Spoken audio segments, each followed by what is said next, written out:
do padrão anterior, porque esses slides são um pouquinho mais antigos, do curso que eu dei presencial.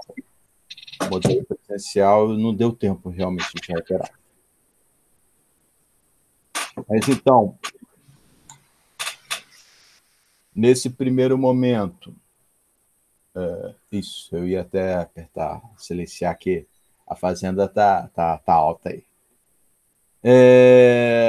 Vamos, então, módulo 3, discutir a água no solo. A gente vai entender, vai rever tudo isso que vocês viram parte na graduação, né? Então, solo, a gente viu no módulo, nos módulos anteriores, o solo é um mix de 3 produtos: partículas sólidas, partículas líquidas e partículas gasosas. Os sólidos são os próprios grãos, a parte líquida, em geral, é água, e aí, a gente pensando no mundo real, nas possibilidades que existem, a gente tem que também pensar não só no fluxo d'água, mas também no fluxo de possíveis contaminantes. E aí, por exemplo, um posto de gasolina é um caso onde você tem uma possibilidade de ter um contaminante que ele vai alterar as propriedades físicas do líquido que está no solo, que é a água, né? Que vai ter uma camada acima da água de gasolina que tem propriedades diferentes da água, e também altera a propriedade gasosa, porque essa gasolina ela solta vapores e aí vai deixar de ser ar, que é o material típico de preenchimento do solo, da parte gasosa, e passa a ser um combustível ali no estado de vapor que acaba se formando. Mais fácil passar aqui. A água no solo ela tem alguns tipos de possibilidade de estar presente, e o nosso padrão, a nossa realidade na engenharia civil, a gente trata dessa água de filtração, que é a água que vem dos cursos hídricos, proveniente também das chuvas, da percolação, que ela vai se infiltrar no solo e formar aquela camada que a gente chama de lençol freático. Existem algumas outras águas que elas são presentes já em conceitos geológicos, na origem e formação das rochas, e aí tem o conceito de água fóssil, água juvenil e água de condensação, que são águas... a água fóssil é a água que está lá nos tempos geológicos remotos, materiais sedimentares que são aprisionadas dentro do solo. A água juvenil é a água de processos vulcânicos, ela é diferente, tem temperatura bem elevada. E a água de condensação é aquela que condensa a partir do vapor da água. É como se fosse... Fugiu o nome. Mas água de condensação. Tá, continuamos. Aquela prosopopeia toda que a gente tem de água, né? Assim, que a gente sabe muito bem, 97% da água doce disponível no planeta está presente no subsolo, então é um percentual bem grande. Acho que eu tenho, não tenho aqui, não coloquei. Muitas cidades são abastecidas por água subterrânea, é importante a gente tomar cuidado em relação à água subterrânea. Tem os exemplos aí do estado do Paraná e Rio Grande do Sul, que cerca de 90% das cidades usam para abastecimento e captação de água subterrânea. E ainda hoje, o gerenciamento dessas águas subterrâneas ainda é muito aquém daquilo que tem que ser feito, tem que ter um controle maior. Existe risco de contaminação e esse risco ele ainda não é bem monitorado, então é papel tanto do engenheiro civil quanto do engenheiro ambiental. Nisso a gente meio que compete. Na verdade, a engenharia ambiental surgiu da engenharia civil. ela foi uma ramificação. Existiam, tanto que quando o CREA criou a divisão de engenharia ambiental e engenheiro civil, existiam engenheiros civis e arquitetos que tinham especialização em meio ambiente e atuavam como engenheiro ambiental, e aí esses conseguiram a anotação na carteirinha do CREA para atuar como engenheiros ambientais. Ainda hoje a gente tem aí uma interface muito grande, mesmo porque a gente trabalha com hidráulica, com mecânica do solo, são matérias que são base da engenharia ambiental, então a gente tem um certo conhecimento. Apesar de, para trabalhar com meio ambiente, você tem que aumentar um pouquinho o domínio na área de química, de contaminantes e tudo mais, mas nada muito complicado. Ciclo hidrológico, eu acho que todos nós já estamos carecas de saber. Eu acho só interessante comentar um pequeno problema que ocorre. É comum aqui do Rio de Janeiro e das cidades litorâneas, que é essa pequena linhazinha aqui, ó, que é a interface água doce e água salgada. É uma linha que ela compreende uma certa possibilidade de contaminação da água, porque a água salgada não dá para ser consumida, a água doce dá para ser consumida. O processo de conversão da água salgada para água potável, ele é muito mais custoso, ele vai da desmineralização da água, isso daí é bem caro em comparação ao simples uso. E aí as cidades litorâneas que fazem uso dessas águas subterrâneas, elas tendem a movimentar essa interface água doce e água salgada, o que pode ser um problema, porque você acaba perdendo a área, se tiver um poço que está aqui muito próximo dessa interface, esse poço ele vai ser perdido, você vai ter que ir à região mais a montante para poder absorver. E aí, nesse contexto, existem até algumas estratégias que compreendem construção de barreiras impermeáveis e zonas de retorno de água, onde a água é tratada e ela é retornada para essa interface para impedir que haja essa movimentação. E é um problema também que a gente tem que estar avaliando quando a gente vai pensar numa captação de água. Então, a água é um elemento, a gente, é visível, a gente, muito importante. Existem alguns elementos. Aqui, ó, eu queria esse gráfico aqui, ó. A água salgada no planeta, o percentual da água doce. Grande parte está nas calotas e nas geleiras. Rios e lagos, que é o que a gente vê, é quase uma linha. A água subterrânea é a maior parte. A água que está disponível estaria nos rios, lagos, água subterrânea e outros reservatórios. Essa que está de fácil acesso, porque calotas polares, você não vai criar um sistema onde vai derreter as calotas polares e as geleiras para trazer para ser água potável. Não dá. É humanamente impossível, inviável, na verdade, financeiramente inviável.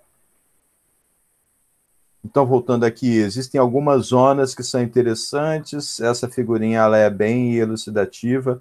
Ela mostra aqui a interface, mostra o conceito de lençol freático confinado, que a gente vai discutir, aquífero suspenso, poço jorrante, área de recarga, camadas permeáveis e semipermeáveis. É uma figurinha, apesar de ser bem simples, ela tem muita informação por trás disso tudo. E a gente vai discutir cada um desses itens.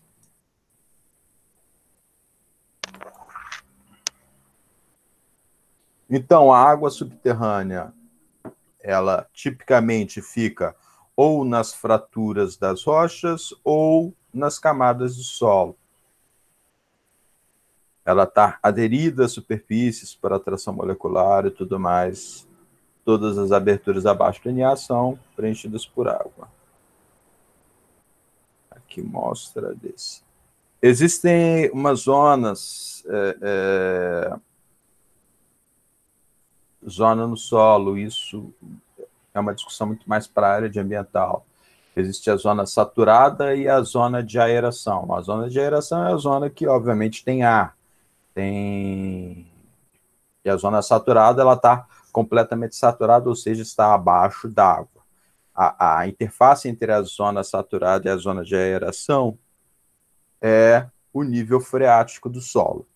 A zona de aeração, por sua vez, ela subdivide em 3 zonas: zona de umidade, zona intermediária e zona de capilaridade. A zona de umidade do solo é aquela zona mais superficial do solo, que está em contato com a superfície, vai receber a umidade diretamente. A zona intermediária é tudo que está entre essa zona de umidade do solo, que compreende aí os primeiros centímetros do solo, e a zona de capilaridade. E a zona de capilaridade é até onde vai a franja capilar. A gente sabe, foi discutido na aula passada, eu acho que aqui eu coloquei slide, não cheguei a colocar slide. Acima do nível freático tem aquele trecho de franja capilar, aonde, de forma teórica, a poropressão da água ela é negativa, porque você está tendo um efeito de sucção naquela região. O solo, ele chega, dependendo da altura da franja capilar, ele pode quase ser considerado como se estivesse saturado. Ele pode estar a umidade a 100%, a saturação a 100%. É possível, na franja capilar, estar a saturação a 100% por conta, talvez, de uma granulometria muito fina. E essa altura dessa franja capilar, ela varia entre alguns centímetros, e existem casos de argilas muito finas que chegou a 30 metros de franja capilar. É uma situação tem que ser avaliado. A franja capilar, ela tem uma importância grande para a vegetação. Essa figura parece que foi feita com uma criança com problemas, que não consegue desenhar. Foi feito provavelmente em 2006, nos primórdios da internet, né? A figura é muito fina, mas funcional. Nível freático, a zona de aeração, mostrando aqui a zona de umidade do solo, que é onde o solo vai receber a umidade, a camada até 30, 40 centímetros de solo. A zona intermediária é o que está entre essas duas faixas, e a franja capilar, que é o trecho até onde sobe, que você pode determinar, estimar isso a partir do diâmetro efetivo do solo, como a gente viu na aula passada. Existem aquífero, a gente chama de aquífero, aquilo que é a região do solo onde existe um acúmulo de água. Então, a gente cria algumas classificações dos aquíferos. Aquífero livre é aquele que ele está em contato direto com o ar atmosférico, ou seja, a partir do nível desse, que a gente chama aquífero livre, a gente chama de lençol freático. Eita.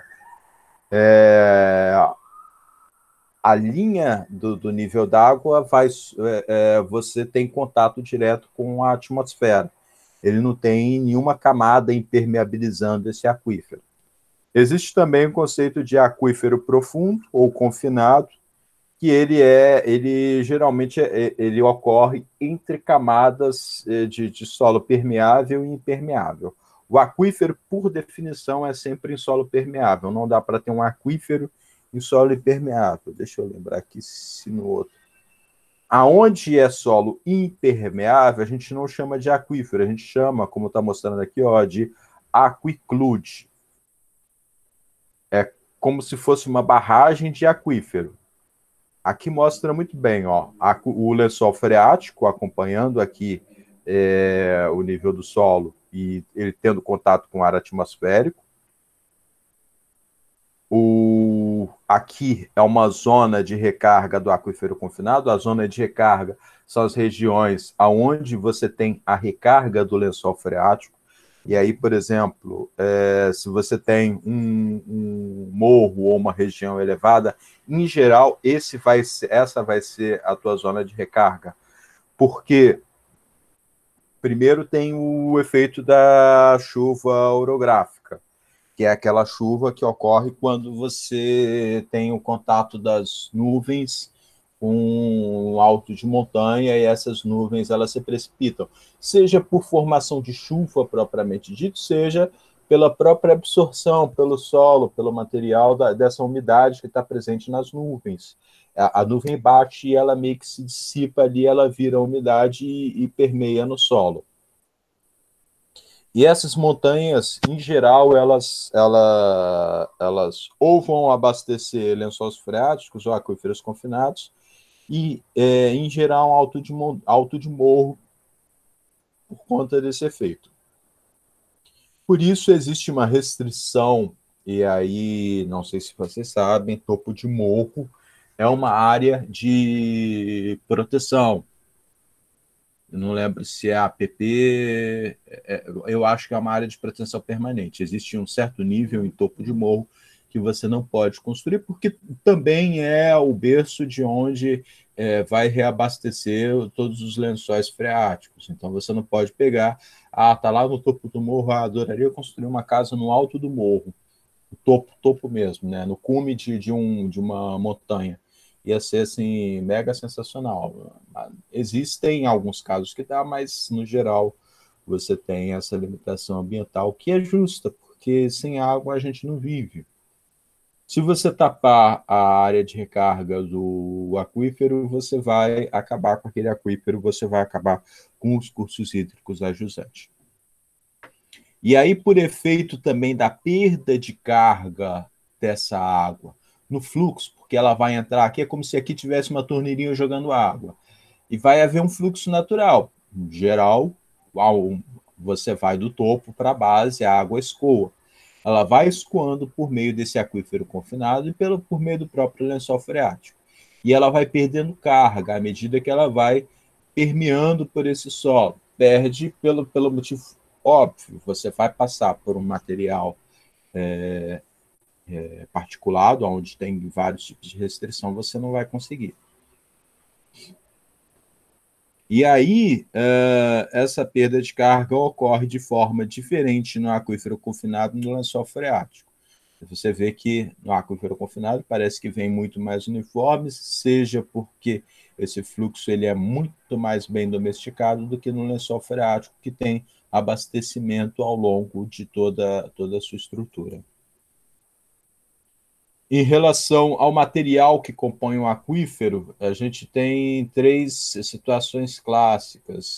São os aquíferos porosos, os fraturados ou fissurados e os aquíferos kársticos. Então, aqui poroso, que seriam solos, acho que chega... poroso, fraturado ou fissurado e o kárstico. O que são os aquíferos porosos? São os aquíferos de rochas sedimentares, sedimentos, solos arenosos, autóctones. Pergunta para o geólogo, eu sou lerdo em relação à geologia às vezes. São os aquíferos, em geral, mais importantes que a gente tem, principalmente para abastecimento, porque são os mais permeáveis e que fornecem maiores vazões. Você tem aqui vazão, às vezes, acima de 400 metros cúbicos por hora. É muita vazão. Os aquíferos fraturados ou fissurados são os que ocorrem nas rochas ígneas e metamórficas. Eles são a água que fica presente nas fraturas e nas fissuras do solo. Ele que preenche. Ele tem um impacto muito grande, principalmente na degradação dessa rocha, porque pode haver fluxo natural dessas fissuras, e aí, se há fluxo de água, vai ter carreamento de material e essa fissura ou fratura tende a degradar, então você tem uma aceleração. Por isso que em certos ensaios de rocha, quando você vai fazer a sondagem, você tem, às vezes, rochas que têm material no preenchimento da fissura, e às vezes tem rocha que não tem material no preenchimento da fissura. Existem as duas situações. Quando tem material, é sinal que não há um fluxo grande de água que está carregando os finos. Se essa fissura ela é, entre aspas, lavada, é sinal que há fluxo d'água. Isso vai dar um impacto, por exemplo, no dimensionamento da tua fundação, na estabilidade do talude, seja lá qual for a situação que você estiver trabalhando. O armazenamento também desse material, a água presente nas rochas, ela tem um impacto grande também no sabor. Eu gosto sempre de citar o caso, acho que é a Água das Pedras, não, como a gente tem internet aqui, dá para pesquisar no Google. Água das Pedras. Água natural, gás salgada, pedra. Vou mostrar aqui, ó. Experimentem. Águas Pedras. É uma água mineral ligeiramente salgada. É uma experiência gastronômica. Sugiro vocês. É caro. Ó, R$10, 250 ml. Mas experimentem para entender o que é o impacto, por exemplo, de uma água presente dentro de uma rocha, que ela tem uma constituição específica, e o mineral que faz parte da constituição dessa rocha, ele vai impactar nas propriedades organolépticas, físicas, químicas da água presente. E isso pode, de repente, ser um atrativo para aquele material, um atrativo para aquela água, ou não. No caso da Água Pedras, é uma fonte lá em Portugal. Ela dá um sabor levemente salgado para essa água, que é muito interessante para o paladar. Recomendo pelo menos uma vez na vida beber para saber o que é uma água levemente salgada. Não mata muita sede não, mas é muito bom. Já os aquíferos kársticos, região kárstica é região de caverna. Tem a ver também com aquele conceito de rocha e material de formação de rocha, só que isso ocorre em regiões onde você tem presença de rochas calcárias, que elas são altamente degradáveis em contato com a água. E aí o que vai acontecer? Quando começar a ter a presença de água, você vai ter um fluxo da água. Se ocorrer o fluxo d'água vai carregar, porque esse material calcário ele se degrada muito rapidamente na água, e você vai criar verdadeiras cavernas. Tem formação de estalactite, que são essas aqui é a precipitação do material calcário, que ele forma essas pontinhas aqui, que parece que está pronto para cair na cabeça de alguém.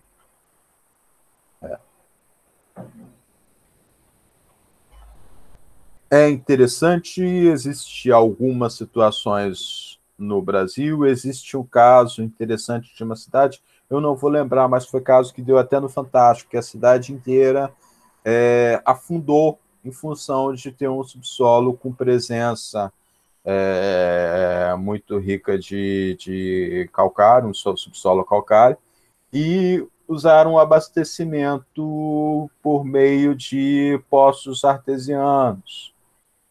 E aí, esse abastecimento gerou fluxo d'água, o fluxo d'água acelerou a degradação do calcário, e aí isso daí praticamente destruiu. Foi um caso onde o abastecimento de água, aliás, usou como mina de sal. Desculpa, me equivoquei. Foi usado a água na produção de sal ou de alguma outra coisa. Eu não estou lembrado. Deveria pesquisar, relembrar isso e achar uma reportagem do Fantástico até que deu. Mas é o caso onde uma atuação precipitada da pessoa, não sei nem se foi um engenheiro, poderia ser um engenheiro, poderia ter sido um geólogo, qualquer pessoa. Acho pouco provável de ter sido geólogo, mas às vezes até é uma pessoa que não tem formação nenhuma. Uma atuação precipitada que você colocou em risco e impactou financeiramente de forma muito pesada uma cidade inteira, porque se formou uma caverna debaixo de toda a cidade toda afundou.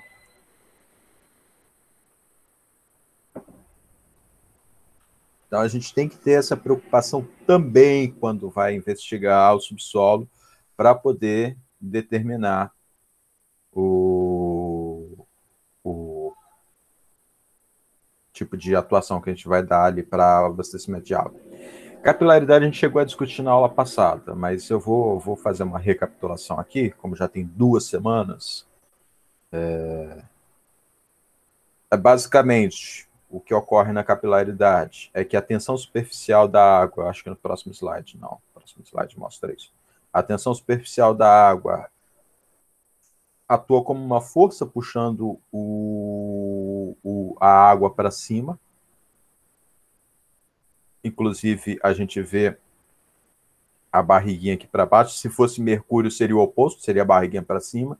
Tem a ver com o tipo de material. Para a água é barriguinha para baixo.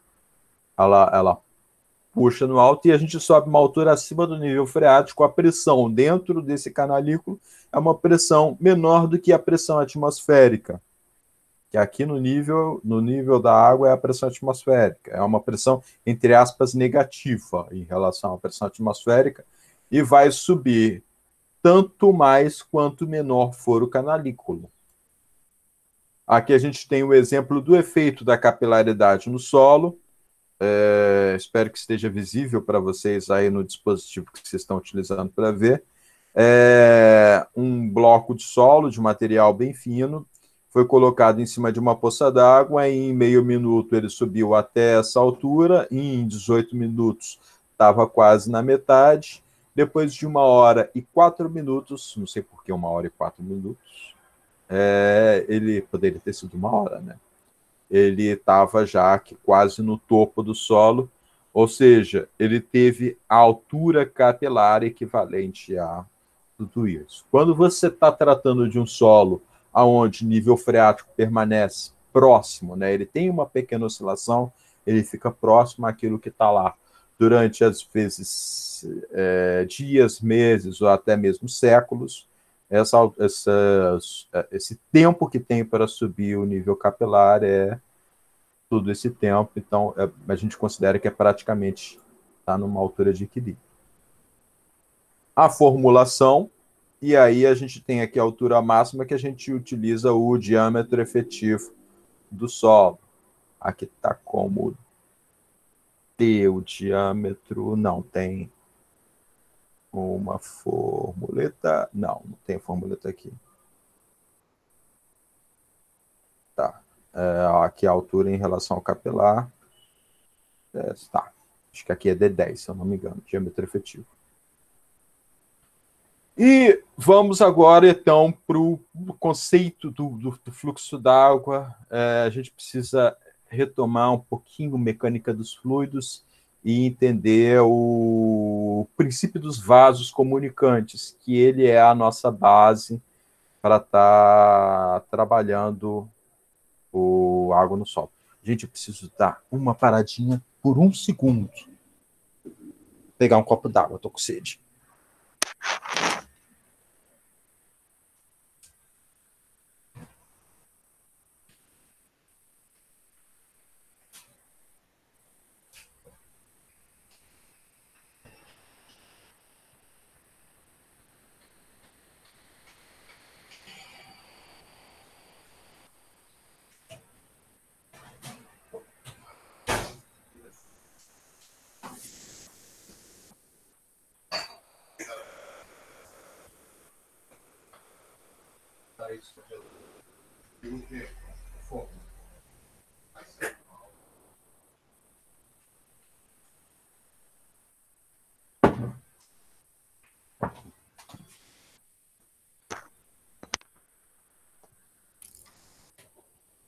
Então, pessoal, voltando aqui, desculpa.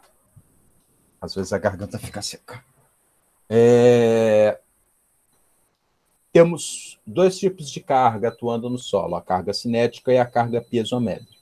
A carga cinética tem a ver com a velocidade do fluxo d'água no subsolo, e a carga piezométrica é a altura do nível d'água. Carga cinética a gente não considera muito porque a velocidade de água no solo, em geral, é muito baixa, então não tem um impacto grande. Já a carga piezométrica ela tem impacto fortíssimo, porque a gente vai ter desnível d'água, às vezes eles vão ser altíssimos, quando a gente considerar, eu pretendo aqui fazer uns exercícios com vocês, por exemplo, na região de Cortinas, em região portuária, barragens, são cargas piezométricas muito elevadas e tem impacto muito grande. E aí, aqui tem a base da lei de Darcy, ela partiu mais ou menos dessa situação. Se você mantém no mesmo nível de um lado e de outro, não vai haver fluxo d'água. Quando você aumenta a carga hidráulica, o que vai acontecer? A tendência é buscar um equilíbrio. Então, vai haver um fluxo d'água do 1 para o 2 para o 3 e você vai atravessar.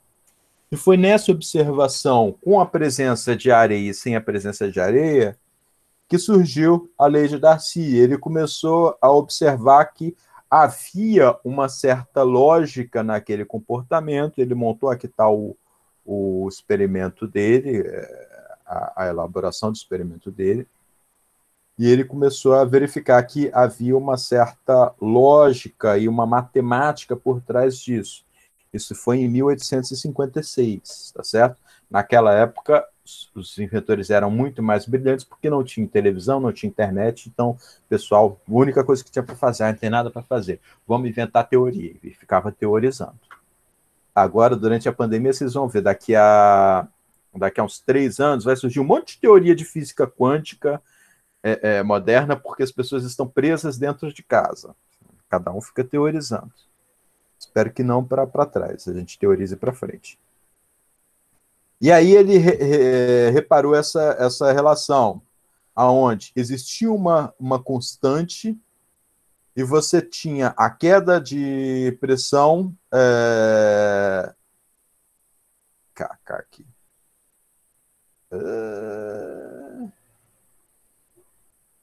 Aqui está errado. A gente acha erro nos slides. Estou me sentindo o próprio Márcio Almeida. Lá, exibição, vamos salvar. Tem que lembrar de acertar lá no negócio.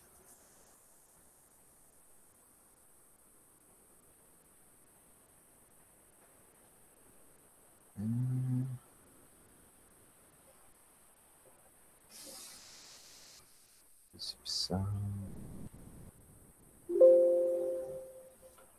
Vai, filhão.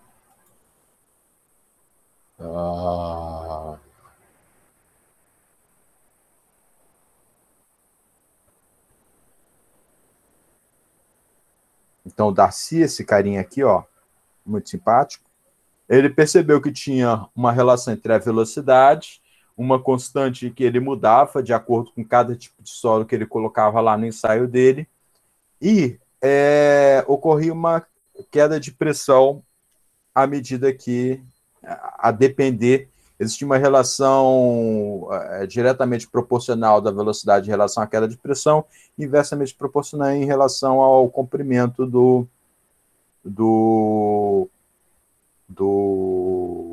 material de solo que você tem.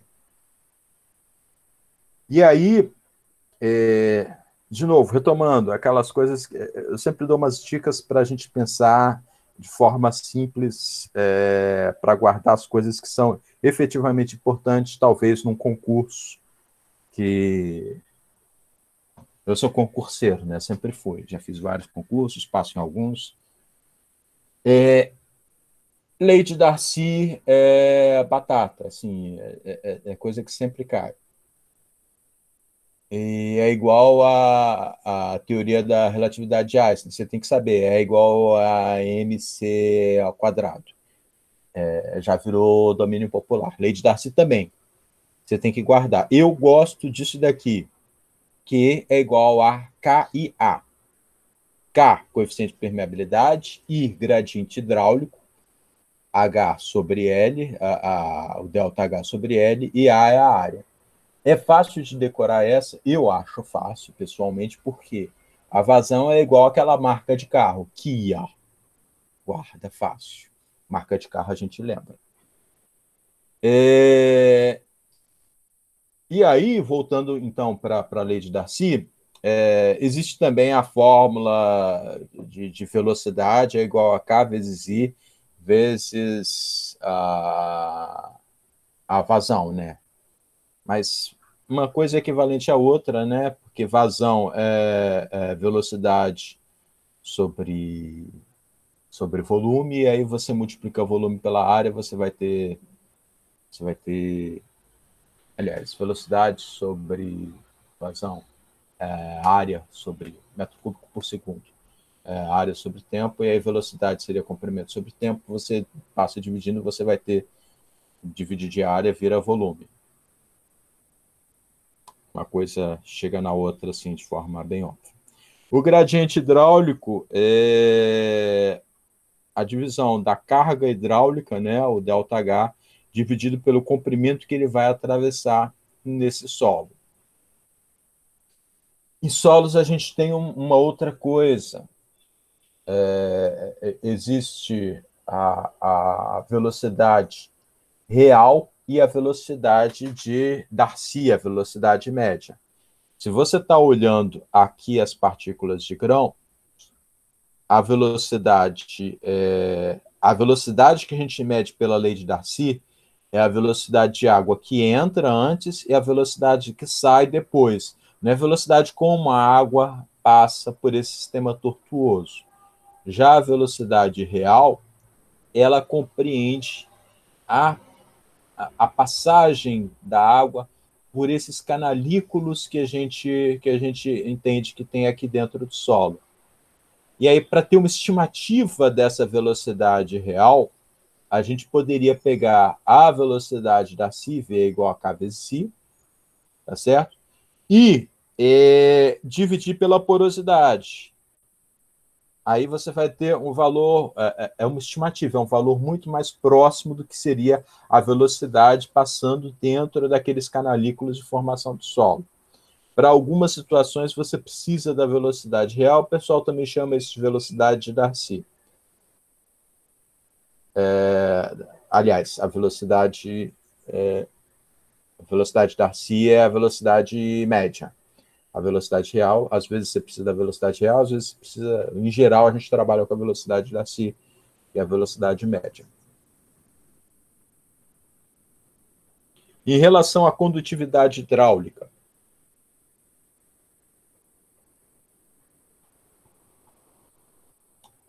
ela varia, quanto maior for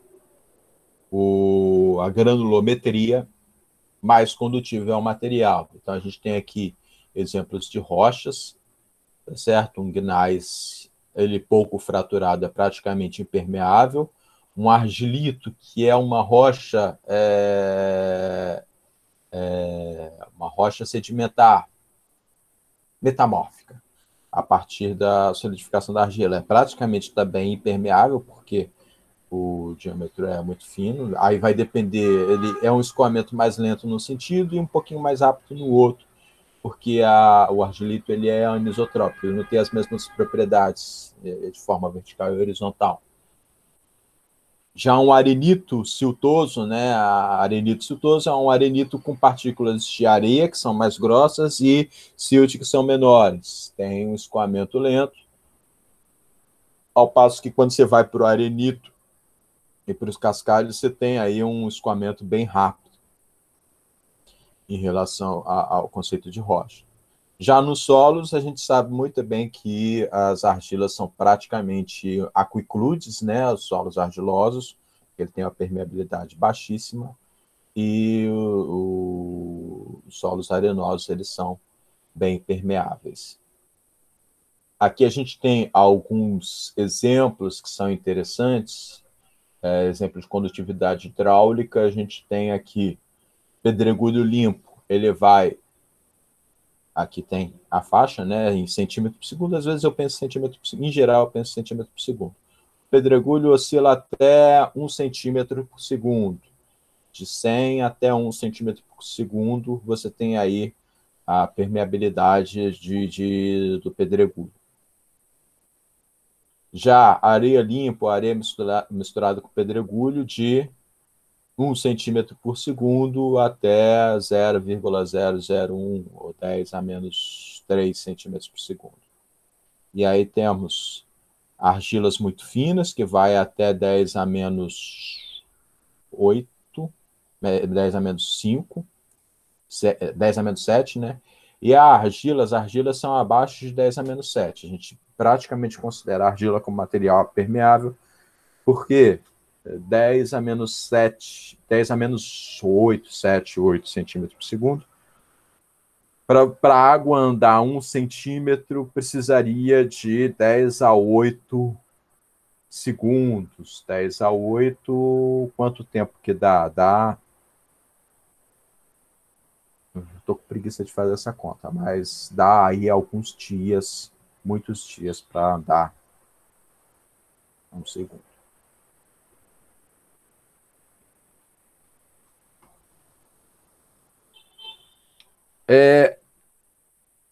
A permeabilidade, a avaliação da permeabilidade, a solução mais simples e padrão para a gente, quando você está com material desagregado, você não vai fazer um ensaio de campo, é avaliar a permeabilidade pelo permeâmetro de carga constante. É o mesmo experimento que o Darcy fez para poder avaliar. Você coloca uma faixa, aqui está na situação vertical, e poderia ser na situação horizontal. Você vai imbuir nesse solo uma carga hidráulica e vai medir a vazão. Daí a tua permeabilidade. Existem pessoas que preferem trabalhar com essa fórmula. E aí eu sempre prefiro nem pensar, porque assim, você pode simplesmente ter Q igual a K vezes I vezes A e guardar isso na cabeça, ou criar mais fórmulas para guardar mais fórmulas. Meu cérebro é pequenininho, é do tamanho de uma casca de noz. Eu não guardo nada na cabeça. Não consigo lembrar de nada. Eu prefiro deixar só isso daqui, só o Q igual a K vezes I vezes A, e toda vez que eu vou usar, eu deduzo. E como é que eu vou deduzir? Q é igual a volume sobre tempo. K é o que eu quero saber. Gradiente hidráulico, a carga hidráulica dividido pelo comprimento do meu solo. E a A é a seção, a área da seção. Se eu passo uma coisa de um lado para o outro, eu vou isolar. O K, eu vou ter a permeabilidade. Gente, eu vou dar 5 minutos para vocês calcularem isso. Vai ser o tempo de eu ir no banheiro, que eu preciso fazer um pipi. Eu acho bom até apertar pause aqui. Ou não. Não é melhor apertar pause, senão o vídeo vai ficar muito grande. E aí a gente volta para resolver esse exercício. Eu acho que tem mais alguns. Tem mais alguns e uns probleminhas. Mais esse probleminha, tá certo? Preciso de um tempinho. Sou gente também. Já estou de volta.